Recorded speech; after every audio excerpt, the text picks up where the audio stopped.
It's the Scotty Myers Show. Hey, welcome to this week's edition of the show. I am your host, Scotty Myers. Hopefully, you're having a fantastic week so far. I'm having a good one home this week.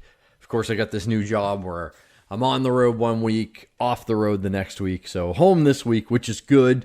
Still getting the office space in the new place organized. So, but it's nice to be recording here. It's kind of like the first real show from the actual office. I did one other show from the new place, but that was a mock setup in the dining room. You know, when you move, you just kind of throw things places and go, that'll work for now.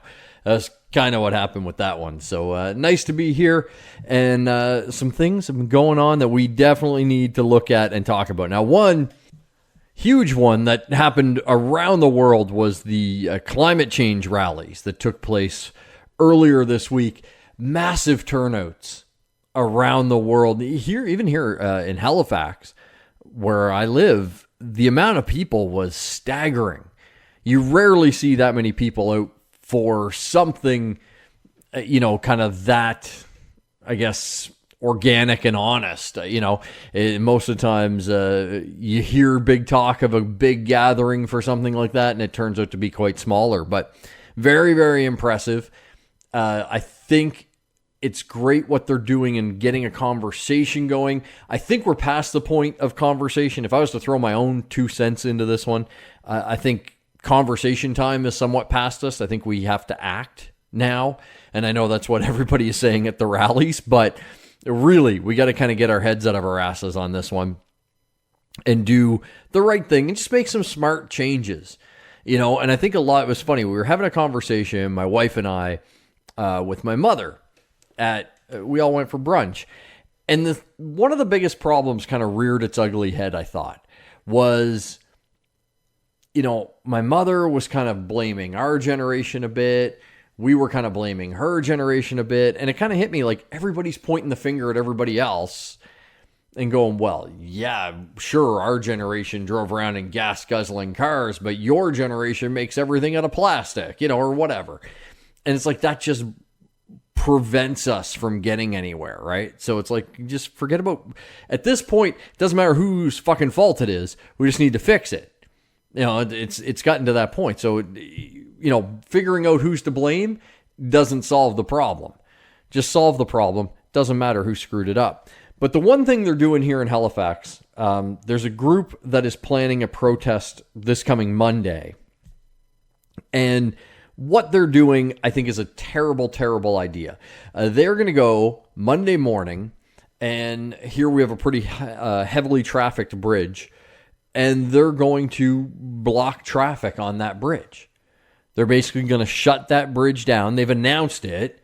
They're trying to do the nice thing and say, hey, listen, Monday morning, take an alternate route because we are going to block that bridge. But the amount of people that will remember, they might hear it today and be like, oh, shit, Monday, take a different route. And Monday comes along and it's early in the morning, you're driving to work and your kind of autopilot kicks in and you go the way you always go. And then you're caught in a protest. Or some people just aren't going to hear about it. And they're going to be on the bridge going, what the fuck's going on? Why are you guys blocking the bridge? What's happening?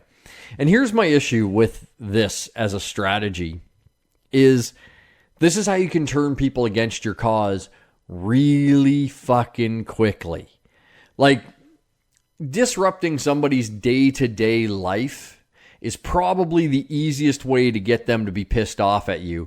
And then by proxy, pissed off at your message. Whether they agree with your message or not, you could lose some people because you made them late for work or late to get their morning coffee or whatever the case may be because of the protest shutting down a major traffic artery in a city. It's just not a wise way to go about things. If you want people on your side, the way to get them there is to not piss them off. So I know it's the ball's rolling on this. There's nothing that I'm going to say that's going to prevent this from happening. But anybody out there that's looking to organize some sort of rally, protest, anything like that, if you're protesting against like if they were protesting against the bridge, fine. Then it makes sense because you're, going after the bridge. But just if your protest is going to disrupt the lives of everyday people, maybe think of another way around it. let people continue to live their lives while you do your protest. That's how we're going to be harmonious in this whole thing. And don't take that as me being against climate change, people trying to get things done. I'm very much for making some positive steps when it comes to fixing the planet as best we can. Not 100% convinced that it's 100% fixable. Moving on to some lighter topics. Of course, being here in Canada today should have been a holiday, in all honesty. We always talk about, certain sporting event times being holidays. Today is the opening of the NHL season, and here in Canada, people losing their shit because hockey's just massive here. And I don't know, maybe I'm a bad Canadian. I enjoy hockey, but not my favorite sport. Like, honestly, I didn't start playing hockey till I was 16. Had very little interest in playing hockey. I was way more into playing like baseball, football. So I don't know if that makes me a really bad Canadian and I'm not allowed to live in the country anymore. But I'm excited for hockey to start. I do enjoy the game, but there were some people today, whether I talked to them at work or some people I know on social media, that their whole lives were centered around puck drop tonight. And they didn't even care. Like, their team wasn't playing. Some of these people I know very well, their team was not on TV tonight, but they were still basing their day around watching the opening game tonight. And, like I said, bad Canadian. I enjoy the game, just not that much. To me, I'm more excited about baseball playoffs, which are underway. They had one wild card game last night, second wild card game going on now. This could be an interesting year in Major League Baseball playoffs because there's a very, very good chance that we end up with a Dodgers-Yankees World Series, which on an earlier podcast, we kind of talked about how baseball is struggling. It's dropped down to the number 3 sport in the U.S., which is crazy. It's America's pastime, but when it comes to money making and whatnot, it trails obviously the NFL, but the NBA has surpassed it as well. And, my thing is they got to build players. You got to start marketing individuals and, get some personality injected into the game. But I think if you had a World Series that was the 2 biggest markets in the U.S., coast to coast, it might be really good for the sport. It might drum up a bunch of interest. No offense to some of the other teams in the playoffs, but are people going to be as jazzed if it's a Braves Twins, Atlanta, Minnesota? Probably not as much. Is it going to grab as many national headlines? Probably not. So for the sport, Yankees, Dodgers might be the best thing that could happen to it right now. Me personally, my team actually made a wild card game, the A's. They're playing right now as I record this, and I'm hoping they advance. So, if you ask me, I want Oakland in there, but it probably doesn't help the sport too much. Oakland, not a huge draw. A little small market team. Moving on, just a story that I saw. I almost made this the off story, but I saw 2 stories this week that were worthy of being off stories, so figured I'd shoehorn them both in. And this one, I'm amazed this hasn't come up more often. A guy got finished spending some time with a prostitute, and then he refused to let her leave the motel room because he was not happy with the services and wanted a refund. Now, I don't know, sometimes you go to a store and they'll stamp your receipt, all sales final. That's kind of like the service that a prostitute provides. It's pretty much all sales final. This guy was 61 years old, which, hey, 61 and he's still this horny. Good for him. His name was Michael Pratt.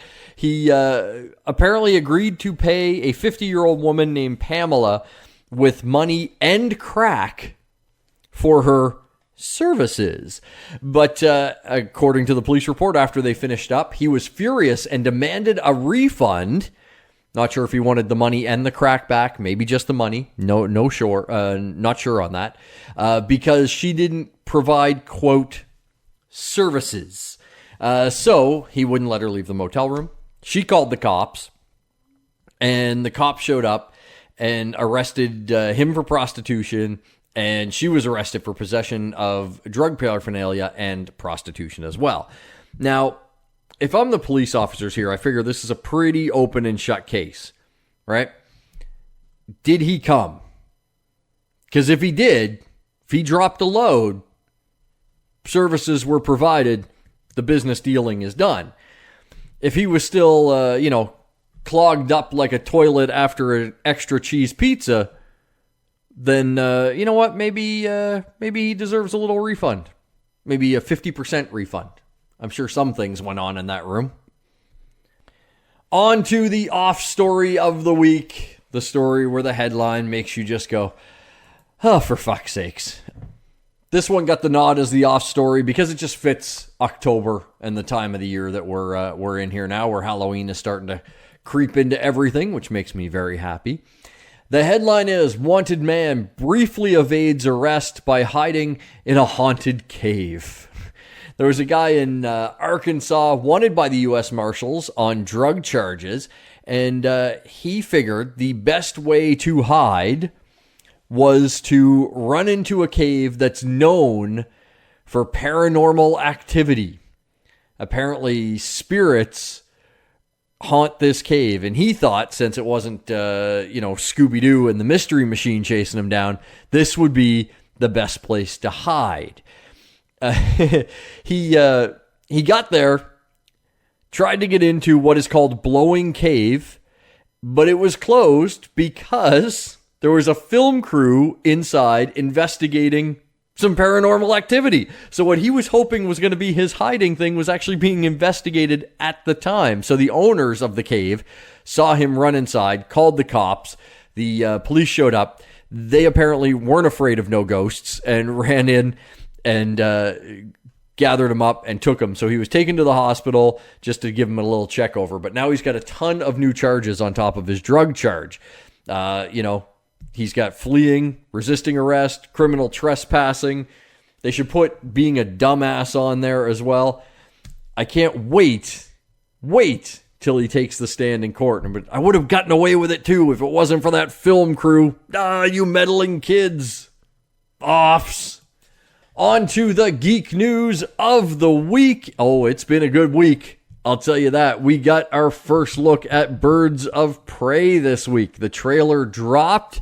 It is up on our social media. If you have not seen it yet, go check it out. Very stylistic, this trailer. Lots of cool Easter eggs in there.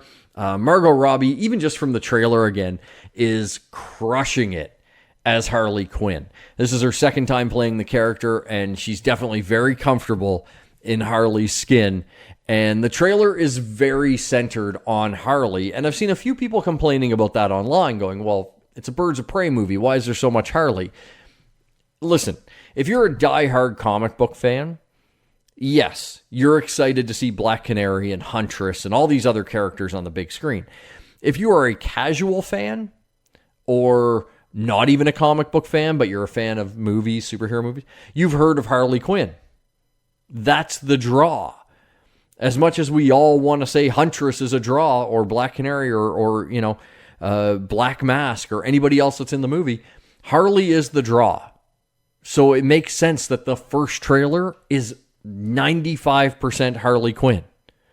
That's what's going to bring the vast majority of people in to see this movie. So when I see people complaining about that online, it bugs me, because it's like, you just got your head up your ass. You can't separate your own geekdom from the real world. You need to work on that. Also, people pissed off that the trailer does not show Black Mask in his mask. And just like I said, when the first poster came out and people were upset about this, it's not something they're going to show in the first look. The movie doesn't open until February. So we got our first trailer now. We're probably going to get another one, I would say December-ish. That would be my guess as to when we're going to see Black Mask in his mask. The second trailer, when we're really gearing up to get people's asses in the seats. Right now, all they want to do is get people talking about the movie and raise awareness of it. That's all this trailer is meant to do. But if you are a fan, there are some cool little things in there. Harley has at least one of her hyenas now, which is very, very cool. There's some nods in there to the Batman animated series. It's a really, really well done trailer. And again, very, very stylistic. It's definitely got almost a little bit of a Tarantino vibe to it. Gonna be rated R. You can tell that right away from the trailer. So again, if you haven't checked it out, go see it. Weigh in for yourself. Scotty Mars Show on Facebook, at Scotty Mars on Twitter is where you can find the trailer. Now, sticking with DC stuff, and might as well stick with Harley Quinn, Suicide Squad has started filming. The James Gunn directed semi-sequel, semi-reboot of the Suicide Squad has started its filming, which is awesome. The cast is fantastic, and of course, Margot Robbie is back in it as Harley Quinn. Just great to see that underway. And for those wondering when James Gunn is going to start work on Guardians of the Galaxy 3, he has said he will not even begin work on that until he is absolutely 100% finished the Suicide Squad. And Crisis on Infinite Earths, the massive crossover event that's taking place in the Arrowverse with all the Arrowverse TV shows, including Black Lightning, which wasn't part of the Arrowverse, just keeps getting bigger and bigger and bigger. We know a bunch of the people that are coming back, and whether they're from previous DC shows or not, a bunch of the Smallville cast returning, Tom Welling coming back as Superman, which is very cool. Brandon Routh coming back as Superman from his Superman Returns movie, but this time the Kingdom Come version of Superman. Well, apparently one fan tweeted out to one of the producers and said, hey, why don't you ask Nicolas Cage to come and be his Superman for Crisis on Infinite Earths? And they were like, if you have any guts, you'll do it. And they replied, don't think phone calls weren't made. Now, that doesn't say it's not happening. I would say the chances of it happening are 0.000000001, but Nick Cage is just crazy enough to do that. And how awesome would that be? You're sitting there watching Crisis on Infinite Earths and Nicolas Cage pops up as Superman. That would be freaking amazing. The fact that even if they didn't make the phone call, that they're acknowledging it like that is very cool, but that would be amazing if he popped up. My anticipation for Crisis on Infinite Earths continues to grow. To me, it is the most ambitious thing that any company has tried to pull off. When you see all the threads that they're pulling into this from years gone by, it's very cool. We are all counting down to December 20th and the release of Star Wars, The Rise of Skywalker.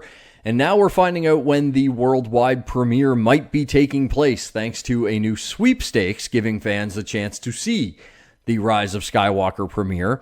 The speculative date is December 17th of 2019. Of course, the movie comes out in December 20th. Very, very close, because they want to keep spoilers down to a minimum.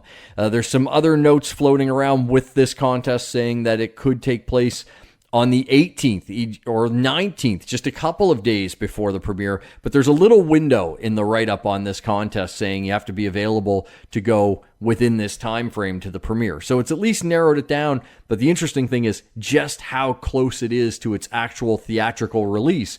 Most of the time, they'll have these premieres weeks in advance. The Avengers one was like a week or two before the movie actually hit theaters. They've done the same thing with Aquaman. It opened almost a month ahead of time for the premiere over in London and stuff like that. So to have it so close shows just how desperate they are to keep this storyline in Rise of Skywalker under wraps. So there's lots of things to be revealed in that movie. So we're going to have to wait until the 20th, unless you're lucky enough to win your way into the premiere. Details on that over at StarWars.com. And we all know that Spider-Man is now back in the Marvel Cinematic Universe, which is great news for them, at least for one more movie. It seems to be the only way the deal was struck, and maybe they'll just do movie by movie going forward. Now, we know the original ask from Disney to keep Spider-Man in the MCU was a 50-50 split with Sony on profits. And Sony said, fuck you, and left. Well, now we know that Disney's getting 25% of the profits from the next Spider-Man solo movie. But they're not just getting 25% of the profits. They are also kicking in 25% of the production budget. So pretty fair that they're getting 25% for 25%. And at least gives us a chance to have Spider-Man written out of the Marvel Cinematic Universe in a way that makes sense. And rumor has it that is exactly what Kevin Feige is trying to work on right now. How do we get him out of the MCU without obviously killing him off? That's going to be the most interesting thing, because Sony has massive plans for the Spider-Man franchise with Venom and Black Cat. There's lots of rumors floating around about everything that Sony wants to accomplish with their Spider-Verse. So you can't kill him, but you can't have him in the MCU after one more flick. So that to me will be an interesting thing to see how they handle. That will do it for this week. Once again, thank you so much for all the ratings, reviews. We continue to climb up those charts. Love seeing that. If you haven't done it for us yet and you dig the show, please go give us one of those 5-star ratings and reviews. It helps a ton. Follow us on social media, The Scotty Mars Show on Facebook and Instagram, at Scotty Mars on Twitter. If you ever have questions, comments, thoughts, anything about the show, reach out there and I will gladly get back to you as soon as I see it. Of course, iTunes, Spotify, iHeartRadio, wherever you get your podcasts, that's where you can get this. Make sure you subscribe, and you can also check us out on blasttheradio.com Thursday mornings at 8:30 Eastern Time. And until we chat again, have a great week.